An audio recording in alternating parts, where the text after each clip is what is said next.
Donc mon nom est Bruno Fontaine. Voilà. Je suis actif dans le droit de la santé. Je fais essentiellement du suivi de recherche clinique, de biobanking et de ce genre de choses-là. Et donc je travaille depuis une dizaine d'années comme avocat et j'étais quelques années auparavant membre du Conseil national de l'Ordre des médecins. Et donc pourquoi c'est important pour vous de soutenir ce projet, donc Soins un génome ? Pour moi, il était important de participer au Soins un génome parce que je trouve que les initiatives émanant de patients sont sans doute un peu trop rares.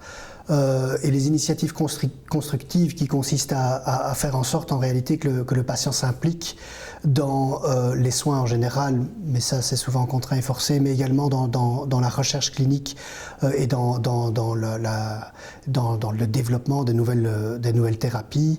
Ça m'a semblé être une initiative extrêmement constructive et je trouve que ça participe par ailleurs du développement et du déploiement de la recherche clinique. C'est une aide constructive effectivement aux chercheurs pour que la recherche se développe et ce pour le bienfait de tous. Et justement, concrètement, comment chacun peut contribuer par rapport à son domaine ? Donc j'ai rencontré beaucoup de scientifiques évidemment qui étaient là, des juristes aussi. Donc cette articulation, comment elle peut fonctionner, comment elle peut s'entraider ? Mais pratiquement, et je crois que le Soins un génome en est un peu la démonstration, les choses sont tellement spécialisées en réalité que l'apport de tous est devenu capital. Évidemment, les chercheurs sont en première ligne là-dedans, mais les chercheurs, ils ne peuvent pas travailler sans ressources. Et la ressource, c'est nécessairement le patient qui la donne. Le patient prend une dimension tout à fait particulière dans un contexte génomique, en ce sens que le patient, c'est vous et c'est moi, c'est tout le monde. C'est tout le monde parce que tout le monde est susceptible, par la recherche justement de ces variants génétiques, est susceptible, que ce soit pour contrôler la validité de la donnée ou pour contrôler la mutation qui serait pathogénique, tout le monde est susceptible de participer en réalité. Et c'est ça qui est intéressant, c'est-à-dire qu'il y a de la place pour chacun certainement dans ce type de recherche, et ça participe même d'une démarche quelque part un peu citoyenne que d'être actif là derrière. Alors la place, elle est là pour tout le monde. On l'a vu dans ce projet, puisqu'on a évidemment, et c'est central, les chercheurs, mais on voit même que chez les chercheurs, c'est extrêmement vaste, puisqu'on a le chercheur qui est médecin, qui pratique la cardiologie, on a le chercheur qui pratique l'ophtalmologie, on a le chercheur qui est un statisticien, un pur mathématicien, qui peut contrôler dans quelle perspective on fait fausse route ou on fait bonne route dans l'avancée des recherches. On a le chercheur généticien pur qui fait justement ce lien, ce parallèle entre la mathématique et la médecine clinique. Et alors il y a tout ce support qui est nécessaire, des juristes, des communicants, des personnes qui cherchent les financements adéquats, etc., qui sont autant de personnes qui sont nécessaires pour mettre en musique un projet qui est plus global qu'une seule recherche clinique pure.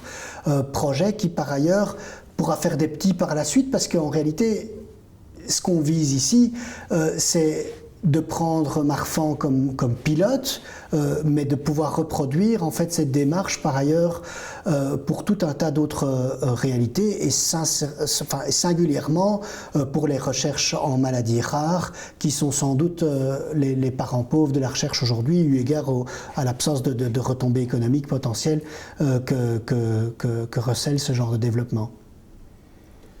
Et au final, quelles sont vos attentes quand vous voyez l'évolution du projet ?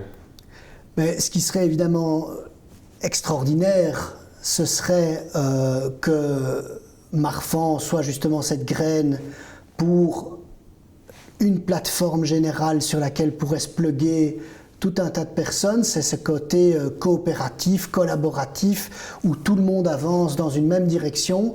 Donc il y a ce côté-là qui est évidemment extrêmement captivant.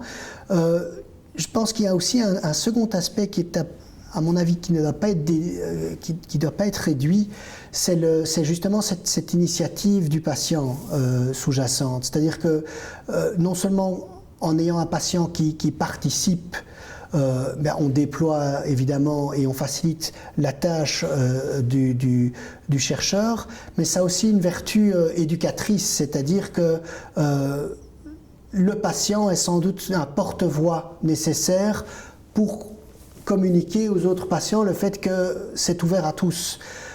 Et ce patient empowerment, c'est dont on parle beaucoup maintenant en médecine, c'est un vecteur de force, je pense, pour vraiment une amélioration et une implication des gens dans ce qui les concerne en fait au premier plan. Et la recherche clinique, évidemment, ça concerne d'abord et avant tout les patients.